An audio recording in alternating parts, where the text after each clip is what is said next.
Good morning. I'm Stephen Leake. I'm an elder at First Presbyterian Church in Mesquite, Texas, and I'm also the teacher of the Discipleship Sunday School class there. Today we continue with our study of the Gospel of John. Specifically, we're on chapter 10, and last week we began studying that great metaphor about Jesus as the Good Shepherd. I'd like to remind you that for our curriculum, we're using the Daily Bible Study Series by Professor William Barclay. And we're using the New Revised Standard Version of the Bible for our scripture readings. So let's get started with our reading for today. It's from John 10, verses 11 through 15. I am the good shepherd. The good shepherd lays his life down for the sheep. The hired hand, who is not the shepherd and does not own the sheep, sees the wolf coming and leaves the sheep and runs away. And the wolf snatches them and scatters them.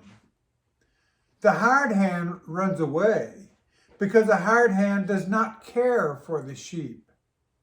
I am the good shepherd. I know my own, and my own know me, just as the Father knows me, and I know the Father. And I lay down my life for the sheep.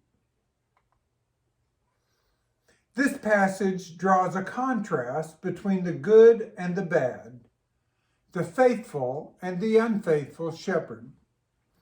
The shepherd was absolutely responsible for his sheep. If anything happened to his sheep, he had to produce some kind of proof that it was not his fault. Amos 3:12 speaks about the shepherd rescuing 2 legs or a piece of an ear out of a lion's mouth. And the law laid it down. If it was mangled by a beast, let it be brought as evidence. That from Exodus 22, verse 13. The idea that the shepherd must bring home proof that the sheep had died and that he had been unable to prevent that death.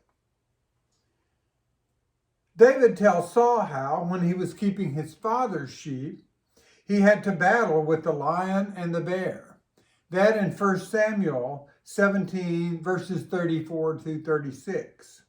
Isaiah speaks of the crowd of shepherds being called out to deal with a lion. Isaiah 31, verse 4. To the shepherd, it was the most natural thing to risk his life in defense of his flock. Sometimes the shepherd had to do more than risk his life. Sometimes he had to lay it down, perhaps when thieves and robbers came to despoil the flock. The true shepherd never hesitated to risk and even lay down his own life for his sheep. But on the other hand, there was the unfaithful shepherd. The difference was this. A real shepherd was born to his task. He was sent out with the flock as soon as he was old enough to go. The sheep became his friends and his companions, and it became second nature to think of them before he thought of himself.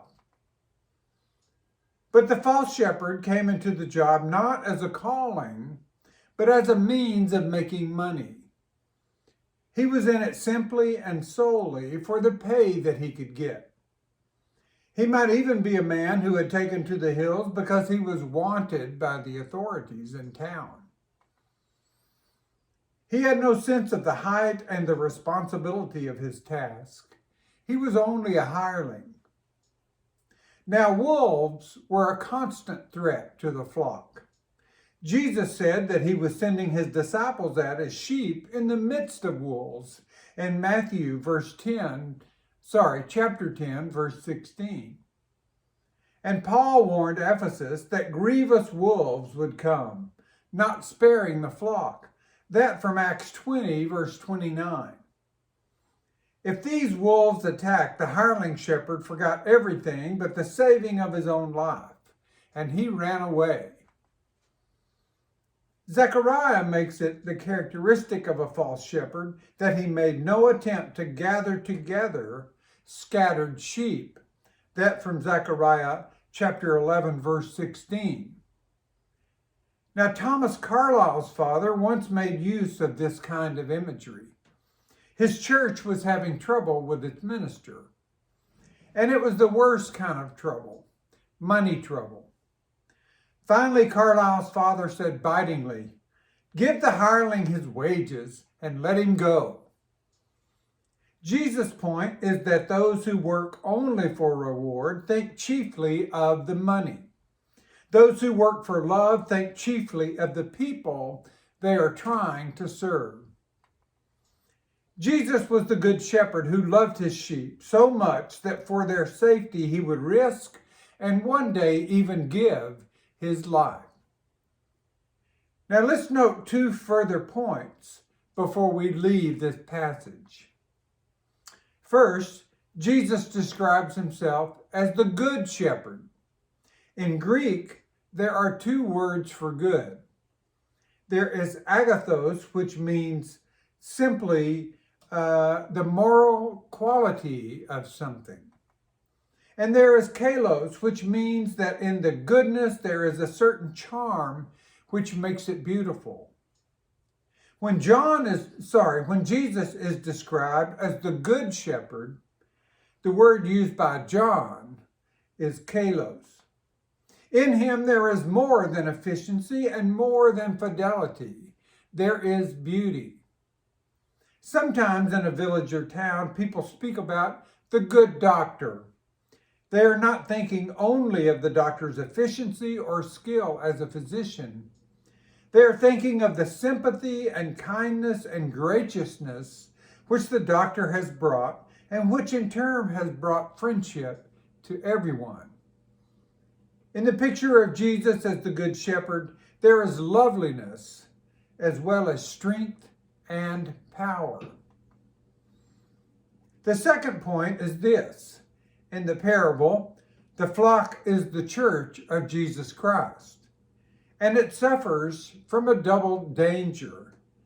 It is always liable to attack from the outside, from the wolves and the robbers and the marauders.